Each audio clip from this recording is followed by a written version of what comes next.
하나님 주시는 교회는 다 아름답고 귀합니다. 주님 주신 교회를 더 아름답게 세워가는 그런 은혜가 우리에게 있으면 좋겠습니다.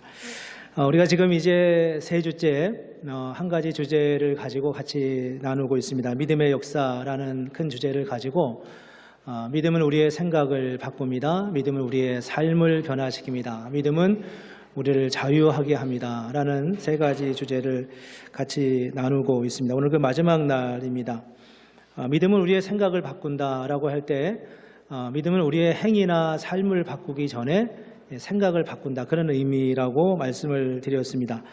우리는 예수를 믿으면 삶이 변해야 된다, 이런 이야기를 많이 하고 그 말은 틀리지 않은 말이긴 하지만, 그러나 생활의 삶이 바뀌기 전에 하나님은 우리의 생각을 먼저 바꾸십니다. 사도 바울이 예수님을 알고 삶이 변했습니다. 그러나 사도 바울이 삶이 변하기 전에 먼저 예수가 하나님의 아들이신 것을 알게 되었습니다. 바울은 예수를 만난 후에 평생 그가 진리라고 생각했던 유대교를 버렸습니다. 그리고 예수 믿는 사람을 잡아 가두던 그가 예수를 전하는 삶이 되었습니다. 이런 엄청난 변화가 있기 이전에 바울은 생각이 바뀌었고 가치관이 바뀌었고 신앙관이 바뀌었고 그리고 하나님에 대한 인식이 바뀌었습니다. 그렇게 생각이 바뀌고 난 다음에 믿음은 우리의 삶을 변화시킵니다.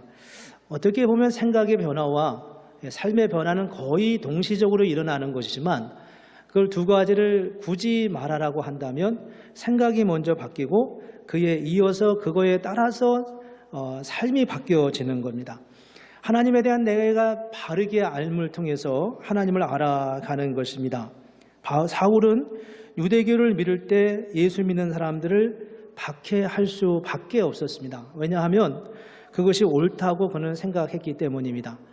그렇지만 그가 예수님을 알고 난 다음에 그는 예수님을 전할 수밖에 없었습니다. 왜냐하면 그것이 옳은 줄 그의 생각이 바뀌었기 때문입니다. 이 생각이 바뀌면 삶이 바뀔 수밖에 없는 어떤 당위적인 과정을 우리는 겪게 됩니다. 예수를 믿음에도 불구하고 삶이 안 바뀌는 것은 삶이 바뀌어지려고 하는 노력이 부족할 수도 있지만, 사실은 예수님을 바르게 알거나 바르게 믿지 않기 때문일 수도 있다는 것입니다. 우리가 하나님의 말씀에 대한 관심을 가져야 할 이유가 바로 여기에 있습니다. 예수를 믿으면 필연적으로 바뀔 수밖에 없다는 것을 알게 되죠. 그래서 이제 우리는 예수를 믿을 때 생각이 바뀌고 또 생각이 바뀌면 삶이 바뀌는 이 필연적인 과정을 굉장히 강조하게 됩니다. 야고보서에서는 이제 어떻게 강조하냐 하면 행함이 없는 믿음은 그 자체가 곧 죽은 것이다, 이렇게 말씀하죠. 허탄한 사람아, 행함이 없는 믿음이 헛것인 줄 알고자 하느냐. 영혼 없는 몸이 죽은 것 같이 행함 없는 믿음은 죽은 것이다, 이런 말씀을 하십니다. 이런 말씀을 듣고 보면 이제 우리 안에 그런 생각이 들죠.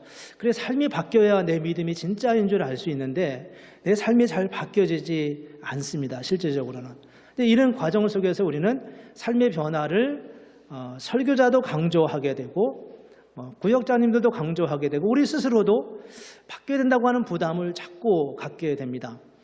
믿음이 생기면 생각이 바뀌고 생각이 바뀌면 자연스럽게 삶이 바뀌게 되어 있는데, 어떤 당위적인, 당연히 그렇게 돼야 되는 과정이 잘 안 되면서 우리에게는 우리 자신에게 자꾸 강요하게 됩니다.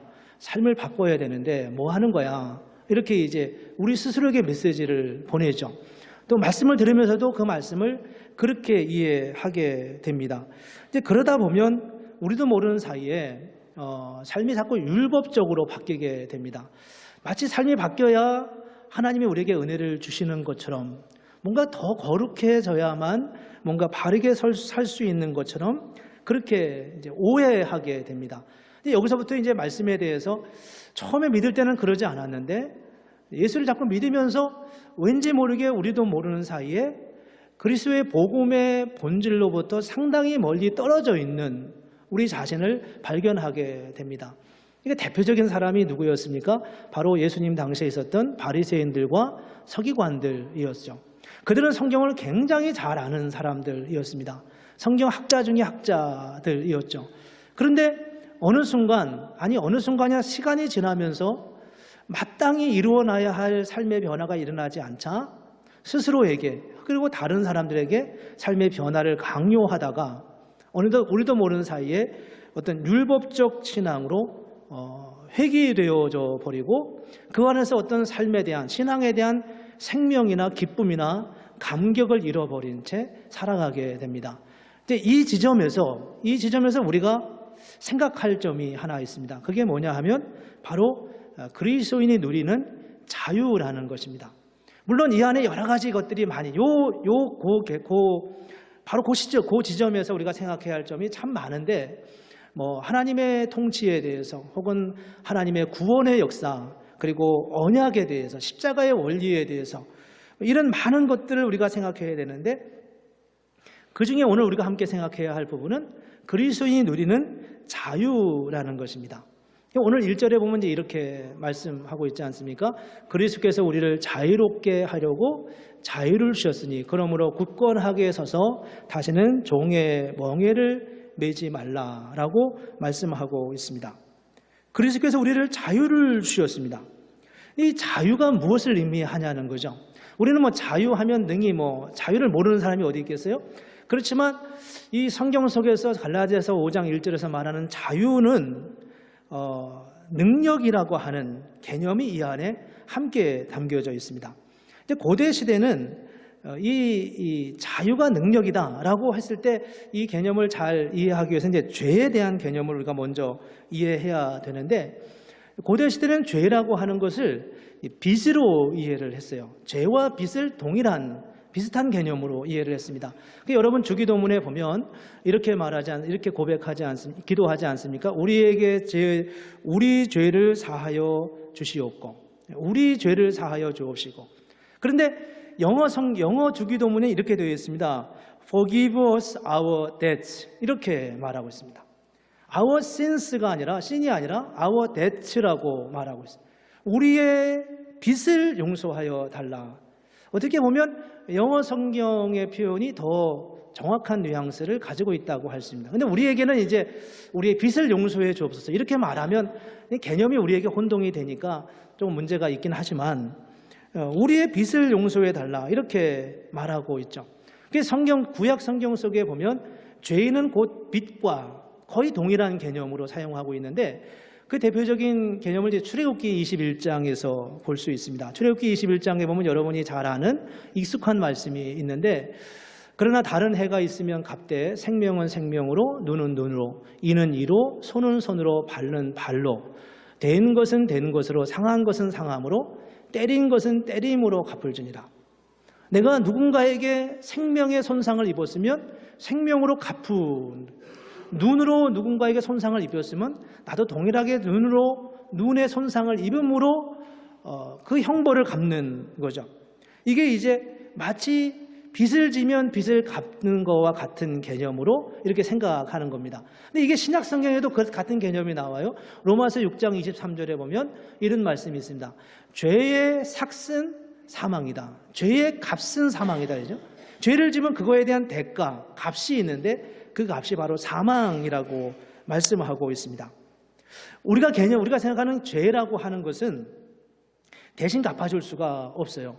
제가 무엇인가 잘못을 범해서 형사적 어떤 처벌을 받아야 되는데 여러분이 아무리 저를 사랑해도 물론 그럴 리도 없겠지만 여러분이 저를 대신해서 대신 형벌을 받을 수 있겠느냐 이런 거죠. 물론 물질적으로 갚는 그런 페널티를 갚는 것 정도는 도울 수 있겠지만 가서 얼마 동안 제일회가 살아야 된다든지 이런 거는 법적으로 허용이 되지 않을 뿐더러 갚을 수 없는 개념이죠. 그런데 빚은 그렇지 않습니다. 빚은 대신 갚아주는 거죠. 갚아줄 수 있습니다. 내가 빚을 졌는데 누군가가 독지가가 혹은 나를 사랑하는 사람이 저를 위해서 그 빚을 갚아주면 내가 탕감을 받고 자유해지게 됩니다. 근데 이런 게 이제 오늘날 그 은행에 있는 그 크레딧 개념하고 참 비슷한 것 같아요. 은행에서 너무 많은 빚을 지면 경제 활동에 제한을 받죠.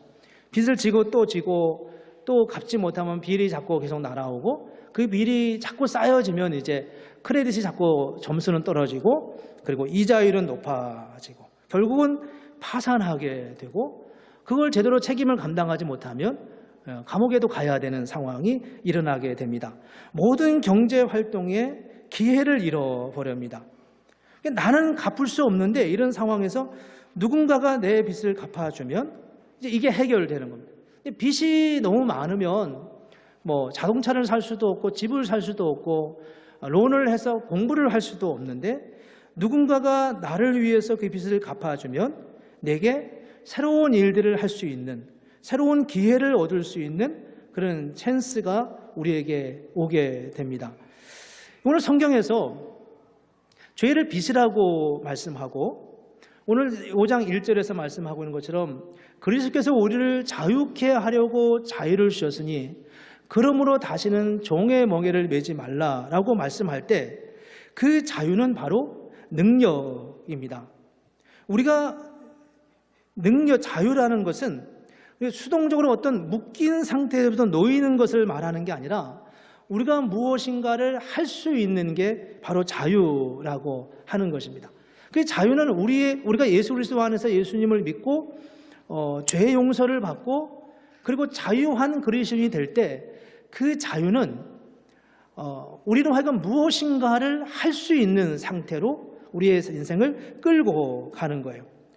그래서 이제 자유가 뭐냐라고 하는 정의를 위키백과 백과사전에서 찾아보면 이렇게 설명했습니다. 존재가 기반이 된 의지의 형태. 무슨 말인지 잘 알기가 어렵죠. 근데 이제 영어에는 자유가 두 가지가 있잖아요. 프리덤하고 리버티라는 자유가 있습니다. 이 두 자유를 사전에서 약간 조심스럽게 이렇게 설명을 했더라고요. 완전한 설명은 아니지만 이런 단서를 달면서 이제 설명을 했는데, 뭐라고 말했냐면 프리덤은 내 마음대로 무엇인가를 할 수 있는 능력이라고 설명을 했어요. 그리고 리버티는 어떤 억압으로부터 해방되는 것을 리버티라고 했어요. 근데 우리가 가지고 있는 자유 개념은 되게 후자인 것 같아요. 어떤 억압으로부터 자유해지는 거예요. 우리가 무엇인가를 할 수 없었는데 자유해지면서 우리는 뭔가 할 수 있죠. 학교에서 공부를 하는데 꼼짝하지 않고 어디 움직이도 안 되는 상황 속에서 이렇게 공부를 하다가 쉬는 시간이 되면 우리는 자유시간이라고 해요. 내가 평소에 하지 못했던 어떤 일을 할 수 있는 것을 그래서 억압으로부터 자유해지는 것을 자유라고 합니다. 근데 프리덤은 내 안에 내 마음의 의지를 따라서 할 수 있는 그런 능력이라고 정의를 내렸습니다. 오늘 갈라디아서 5장 1절에 있는 말씀은 바로 그 프리덤에 가까운 자유입니다. 그리스도께서 우리를 자유케 하려고 자유를 주셨다라고 말씀하고 있습니다. 하나님께서 우리에게 능력을 주시기 원하셨다는 거예요. 주님이 우리를 대신해 십자가에 죽으시고 우리의 죄를 용서하시고 탕감하시고 우리의 죄의 빚을 다 갚아주셔서 과거에는 죄 때문에 할 수 없었던 그 어떤 일들을 이제는 죄 용서를 받았기 때문에 무엇인가를 할 수 있는 상태로 우리를 이끌어 가신다는 겁니다. 우리는 잘 모르죠. 왜냐하면 태어나면서부터 이렇게 살았으니까. 근데 우리가 죄 짓기 전에 어떤 상태였느냐, 아담과 하와가 에덴 동산에서 죄를 짓기 전에 어떤 존재였는가를 생각하면 그 삶의 자리로 우리를 돌이키시는데, 그것은 우리가 할 수 없었던 어떤 능력을 갖게 한다는 겁니다. 근데 이 개념을 우리가 잘 이해를 하고 이제 13절 말씀을 보면 이렇습니다. 13절에 이제 이런 말씀을 하셨어요. 형제들아, 너희가 자유를 위하여 부르심을 입었으나 그러나 그 자유로 육체의 기회를 삼지 말고 오직 사랑으로 서로 종노릇하라, 이렇게 말씀했습니다. 근데 저 말씀을 그냥 보면 어떤 느낌이 드냐 하면, 여러분은 자유한 사람입니다. 그러나 그 자유를 아무렇게나 쓰지 마십시오. 자유하다고 아무거나 하지 마십시오. 이런 뉘앙스잖아요. 근데 저 말씀이 원어적으로는 조금 다른 뉘앙스를 가지고 있습니다.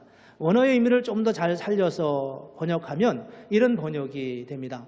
형제들아 너희가 자유를 위하여 부르심을 입었으므로, 여러분은 자유를 위해서 부르심을 입었습니다. 자유한 사람이 됐습니다.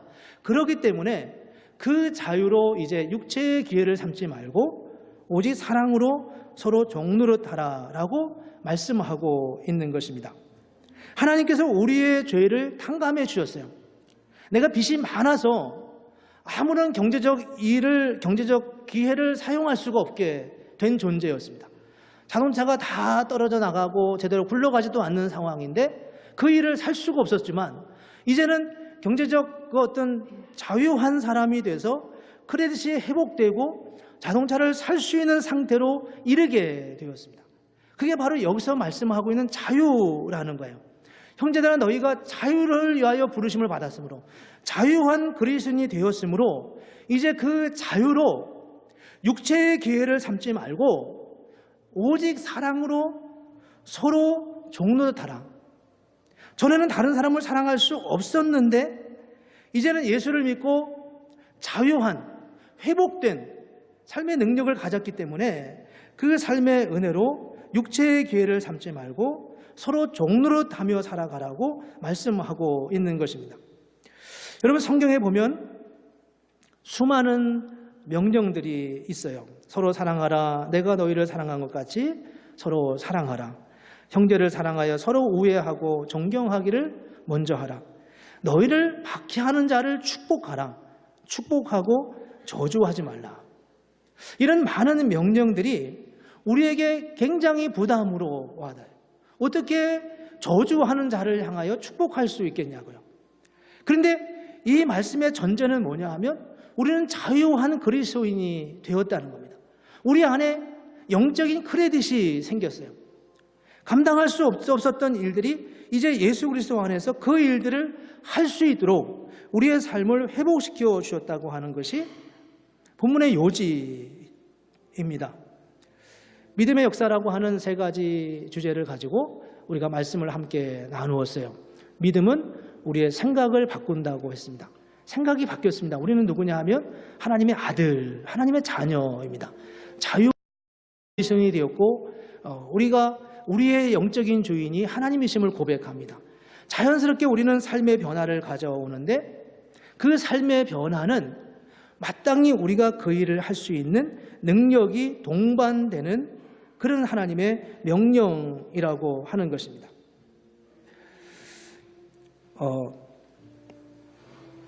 우리가 예수를 믿고 살아갈 때 어떤 일을 하려고 해도 좀처럼 용기가 나지 않을 때가 있어요.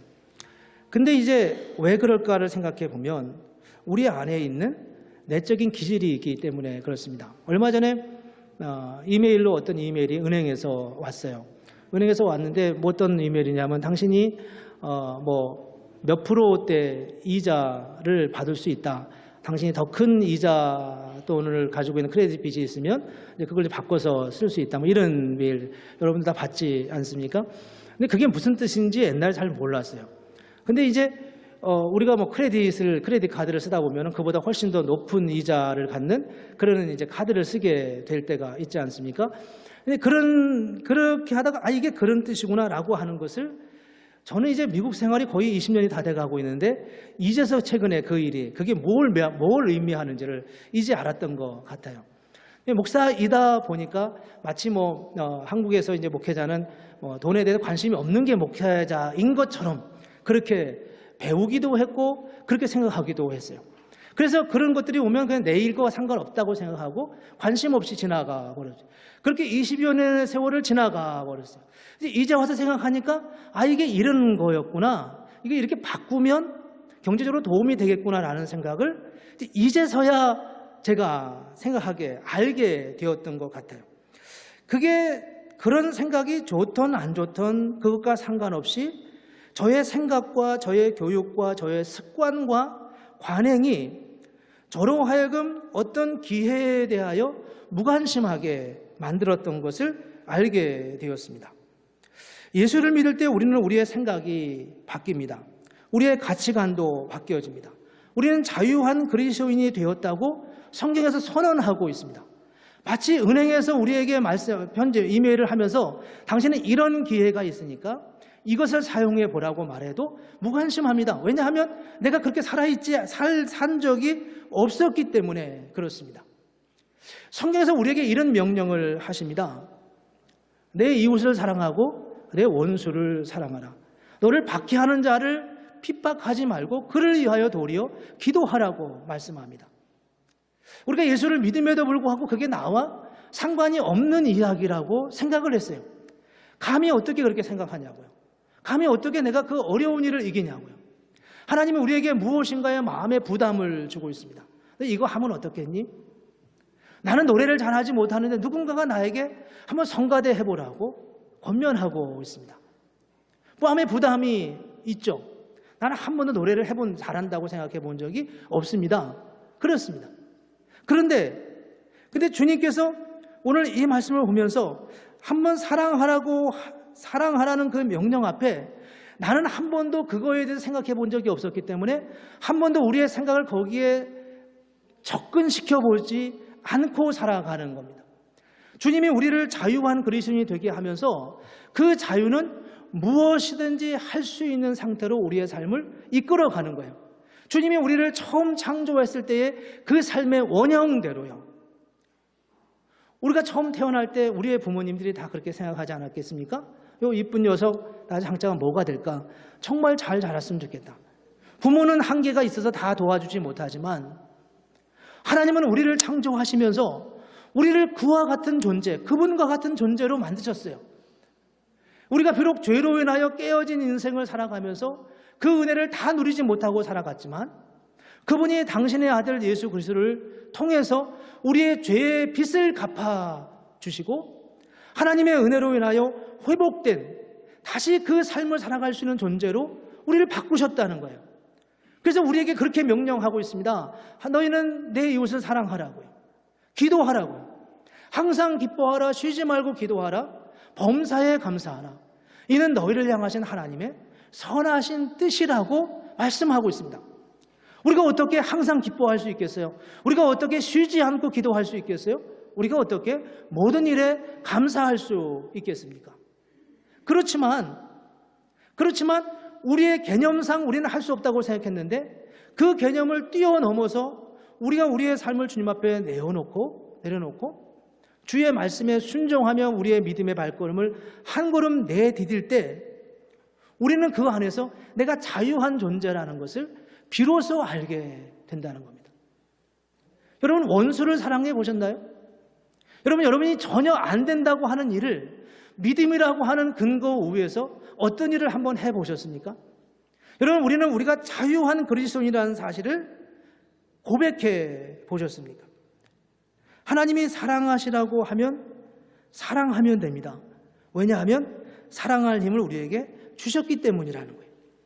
다른 사람을 용서하라고 하면 용서해 보면 됩니다. 왜냐하면 용서할 힘을 하나님이 이미 우리에게 주셨기 때문이라는 겁니다. 내게 그런 힘이 있는지 없는지는 그 힘을 사용해 보기 전에는 알 수 없는 거예요. 나는 한 번도 그게 나와 상관 있는 일이라고 생각하지 한 적이 없어요. 이런 유의 이메일이나 이런 유의 편지가 나와도 관련이 있다고 한 번도 생각해 본 적이 없어요. 한 번만 시선을 바꿔보면 그 일이 나와 얼마큼 직결된 일인지를 알 수 있는데 무관심한, 무책임한, 어쩌면 한 번도 그렇게 살아보지 않았던 우리의 삶의 습관과 우리의 얽매임이 우리로 하여금 하나님의 은혜를 향하여 우리의 삶을 돌아보도록 하지 못하게 한다는 겁니다. 너희가 자유를 위하여 자유를 하나님이 주셨다라고 하는 말씀은 하나님께서 우리에게 주셨던 그 원초적 은혜를 회복하기 위한 하나님의 의도가 이 안에 담겨져 있습니다. 그래서 우리는 말씀을 우리 삶 가운데 적용해 보도록 힘을 써야 한다는 거예요. 주의 말씀에 순종해 보. 나는 평생 그 일을 한 번도 제대로 해본 적이 없어.